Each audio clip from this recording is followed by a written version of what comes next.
Hello and welcome to the Kamla Show, where we bring you interviews and conversations with technologists, entrepreneurs, filmmakers, and other news from in and around the San Francisco Bay Area. My guest today is Susanna White, who has a new film out called Kind of Traitor. This is based on a novel by John le Carre. She previously directed Nancy McPhee and The Big Bang and HBO's Generation Kill. She's also directed other BBC shows, which we haven't seen. Welcome to San Francisco, Susanna. Thanks so much. It's lovely to be here. I know you put Benedict Cumberbatch on the map in a way. Oh, well, I was so lucky to get him for Parade's End, this wonderful piece of work by Tom Stoppard. And, it was strange. At the time, well, there was awareness of him in the UK as a theatre actor, and he'd done some TV, but to watch his rise has been incredible, because when we first started working with him, he wasn't that much of a name. And suddenly, I went to visit him on set last week on Sherlock, and they were having to beat the crowds away. And it wasn't like that. When we got him for Parade's End. So well done, HBO, for letting us have him. You've directed different kinds of movies, whether it's Jane Eyre, whether it's Parade's End, whether it's Generation Kill, and now a spy thriller, but you called it a road movie. Why? Well, the film takes place in 5 countries. We travel from the snowy wastes of Russia to the heat of Morocco via Paris, Switzerland, the French Alps, and a very gloomy England. So when I read it, it came to me as a screenplay written by Hossein Amini, who wrote Drive. And it read almost more Hitchcockian to me than a le Carre, which you tend to think of as these dark interior movies. And it has people hurtling on trains across, from London to Paris or Paris to Switzerland. And I loved it. I loved the scale of it. You worked with le Carre and his sons, who also produced this film. What was it like for you to work with them? You're an English major. I am. I have an English degree. I guess I'm always drawn to writing. That explains why my work's so diverse, whether it's something written by David Simon or Tom Stoppard. I've been very fortunate to work with some incredible people. The great thing about John le Carre is when I met him, he really gave me a lot of freedom. He said to me, the best films that have been made of my books are when people depart from the books and make it their own. And so he loved movies like The Constant Gardener, which actually took out a lot of the politics and made it more of a love story. And, there's great variety in the movies that have been made of his books, whether that's The Spy Who Came In From the Cold with Richard Burton in it, to The Constant Gardener, or Tinker Tailor more recently.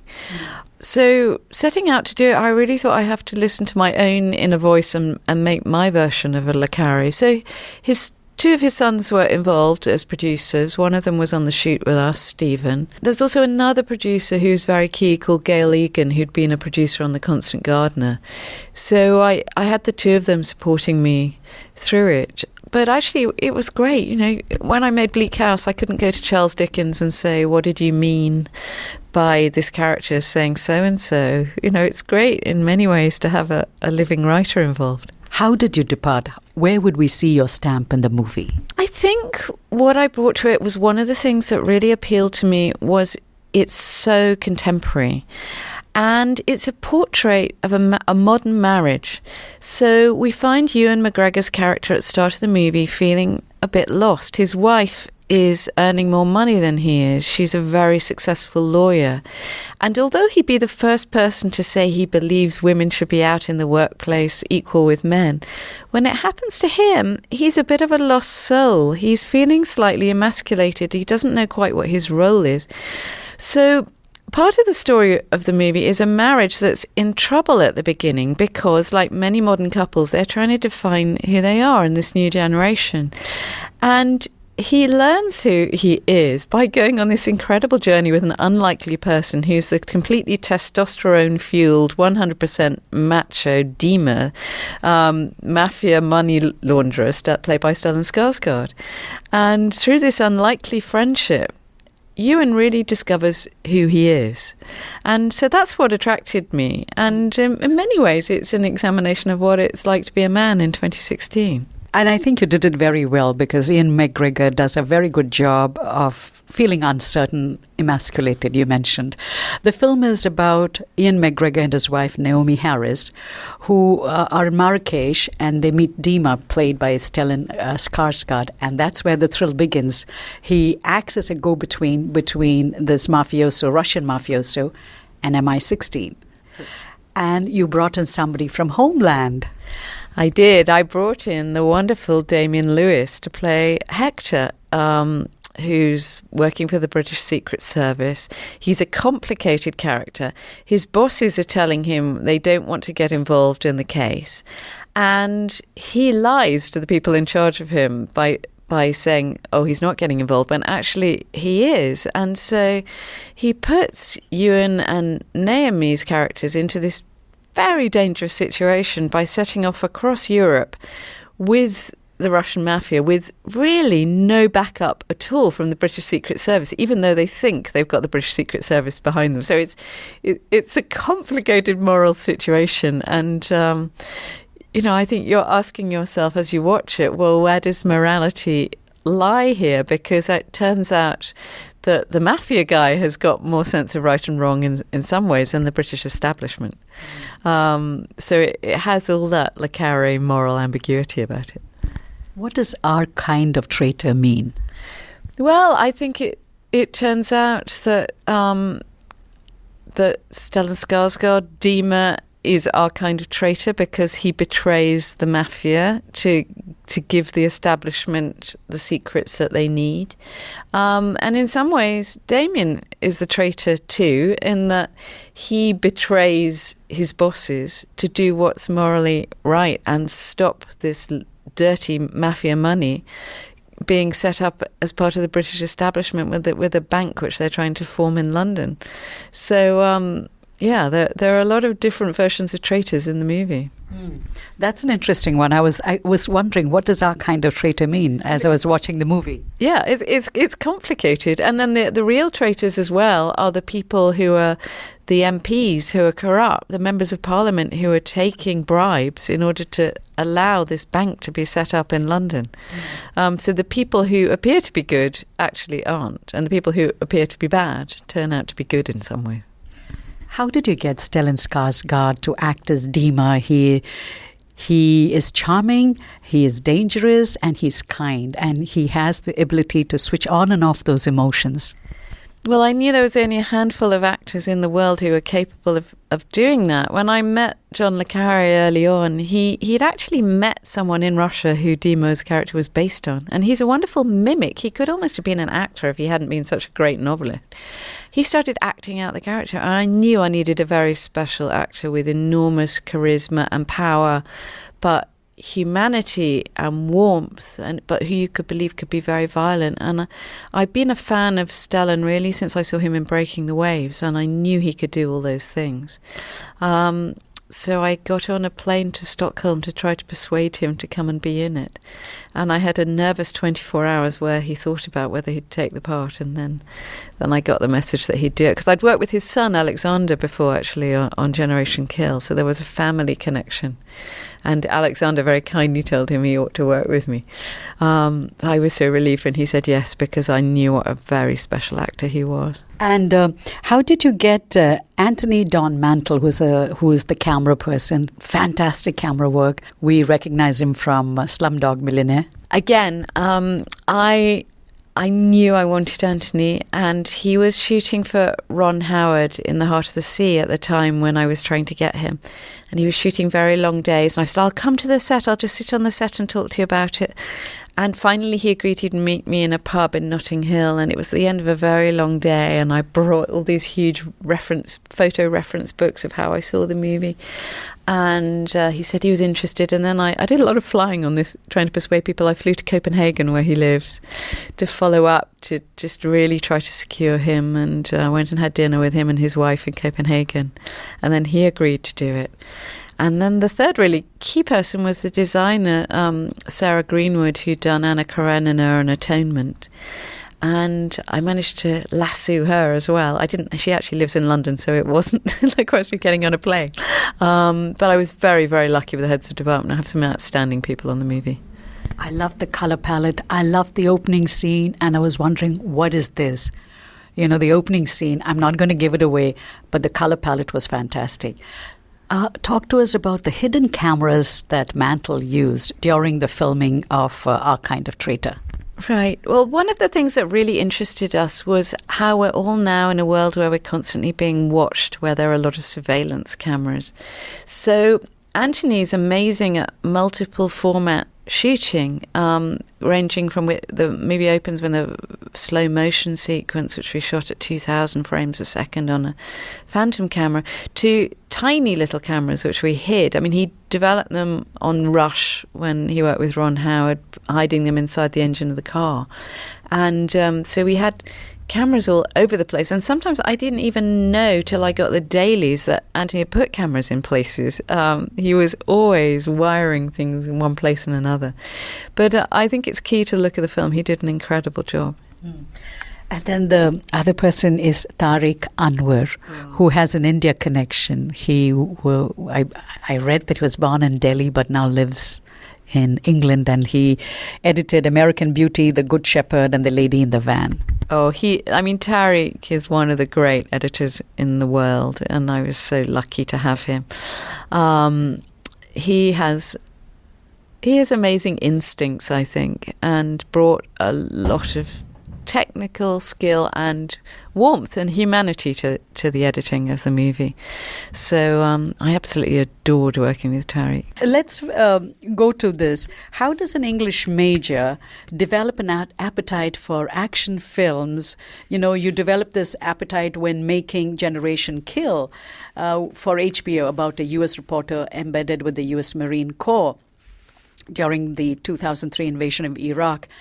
Turns out there weren't any women in this film? In Generation Kill? No, there weren't any at all. I guess I'm always attracted to great writing. And, I'd been a fan of David Simon's writing since The Wire.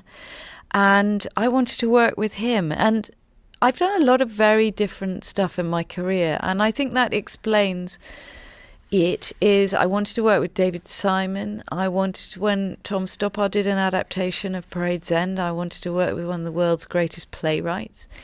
And I guess Le Carre is like a British institution.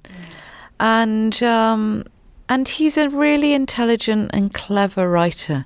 So there were a lot of emotional layers and moral layers to the movie.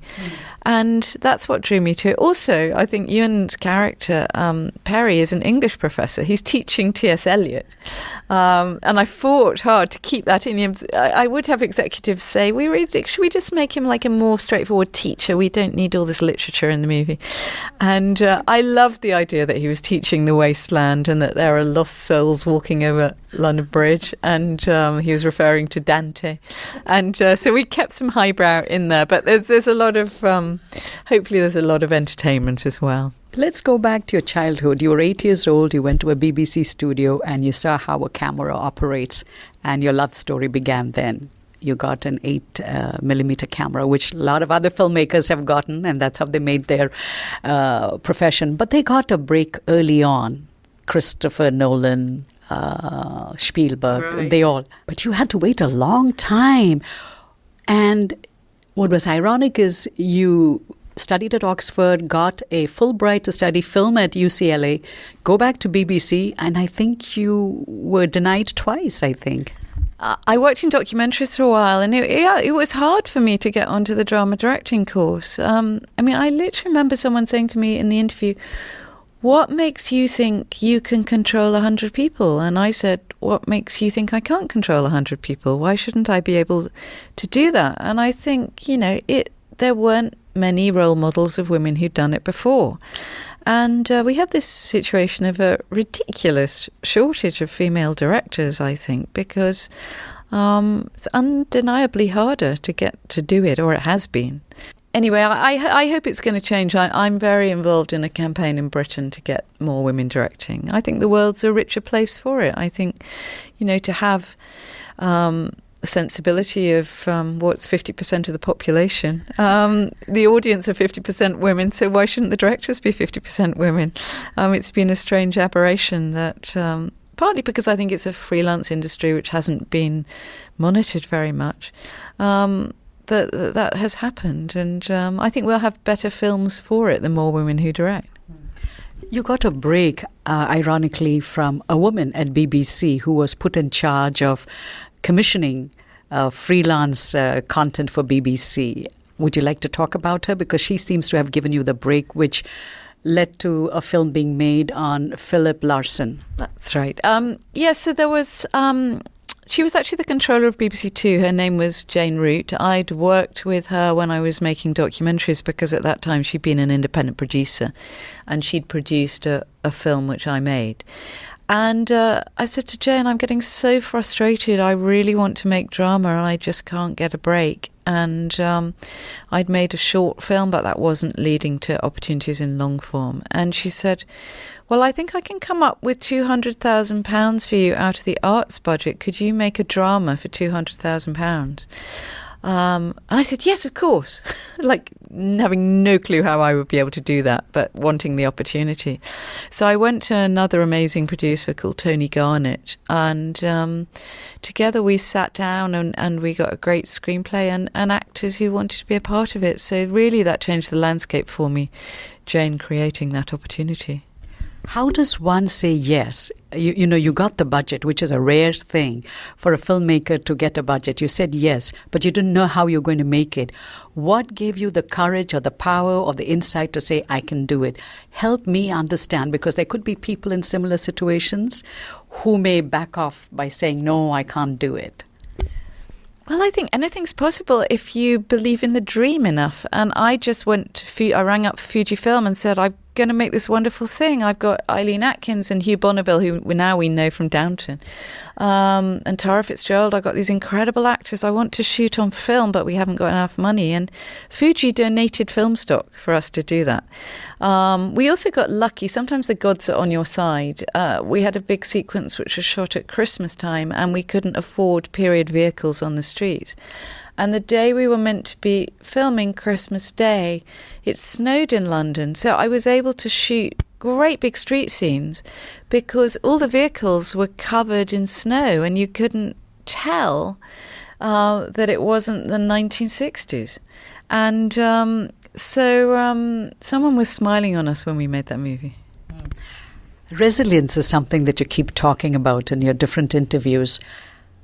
What gives you the strength? What is the trick for you that works, that gets you back on your feet? Because resilient, when you hit again and again, sometimes you lose the momentum to get up again. I think it's just because the feeling I get when I'm directing a movie is so incredible. I feel so alive and I feel like every part of me is being challenged. It's slightly addictive, actually. So it's like some terrible drug, actually. You just want more of it. And so you want that opportunity again. And I guess that I just love my job so much that's what makes me get through the hard times. And what is the role of your husband? I'm incredibly lucky. I have a wonderful husband who has been so supportive. I have twin daughters who are one of the greatest achievements in my life, I think. And we're a very close family. And I think we don't do a lot of the celebrity part of the film world. I don't go to a lot of parties, or the red carpet isn't why I do it. I do it because I love working with actors, working with cameras. And I'm very, very lucky to have had a family and an extended family. The grandmothers in our family have been involved. My sisters-in-law have been very involved in being there for the children when I've had to go off and work. And I'm very lucky to have a huge extended family who've helped us. So they're a big part of my success as well. My final question, what is next for you? Jessica Chastain is there, I believe, in the cards? Yeah, I'm very much hoping to make a movie written by Steve Knight that's a true story of a woman who was a portrait painter in New York in the 1880s who had a relationship with Sitting Bull. So it's a story of Native American land rights and a very remarkable forgotten piece of history. Thank you so much for your time. It's been an absolute pleasure. Thank you. You can listen to this and other interviews on our website, kamlashow.com, KAMLASHOW.com. You can watch our TV interviews on our YouTube channel, and I'm on Twitter. My handle is @Kamla. If you have any questions, suggestions, or feedback, please feel free to send them to us. And as always, thank you for tuning in.